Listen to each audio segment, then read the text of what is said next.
ఏరా ఎర్రి పప్ప, ఎటువంటి కష్టం పడకుండా అసలు ఏ క్వాలిఫికేషన్ లేకుండా మీ నాన్న ఉన్నోడని ఒకే ఒక్క కారణంతో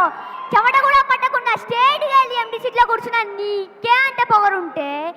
అమ్మ తిప్పలు పడి స్కూల్ ఫీజు కడితే ఎల్కేజీ నుంచి 10th క్లాస్ వరకు కష్టపడి పాస్ అయితే ఇంటర్లో ఉన్న చిన్న గ్రూప్లో వదిలేసి ఎంపీసీ చదువుతానే ఏం చేయలేదని చెప్తే కష్టంగా ఉన్న అదే గ్రూప్ని సెలెక్ట్ చేసుకొని physical audition, maths audition, chemistry audition రోడ్లు పట్టుకు తిరిగి ఆఫీస్ కట్టాలి ఈ ఫీజు కట్టాలి అని అమ్మాయిని హింస పెట్టి బోర్డ్ ఎగ్జామ్కి క్లాస్ పెట్టుకొని రాత్రంతా కూర్చొని చదివి మళ్ళీ అలారం పెట్టుకొని పొద్దున్నే లేచి మళ్ళీ చదివి తీరా పాస్ అయ్యాక ఎంసెట్లో సహాయ ర్యాంక్ రాక అమ్మ నగలు తాకట్టు పెట్టి మేనేజ్మెంట్ కోటాలో సీట్ సంపాదించి తెలుగు మీడియం నుంచి వచ్చిన నాకు ఇంత అర్థం కాక ఫస్ట్ ఇయర్ నుంచి 4th ఇయర్ వరకు ఉన్న అరియర్స్ అన్ని 4th ఇయర్లోనే క్లియర్ చేసి ఈ సొసైటీలోకి వస్తే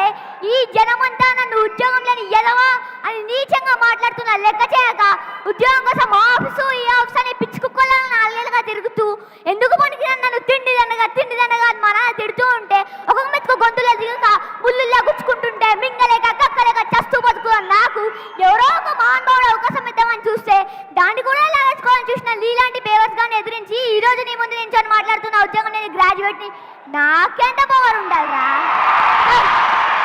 అవును బేబే, ఇంతవరకు నువ్వు రఘుని చూసింది విలన్ లాగే, హీరోలా చూడలే కదా, ఇక మీద చూపిస్తా.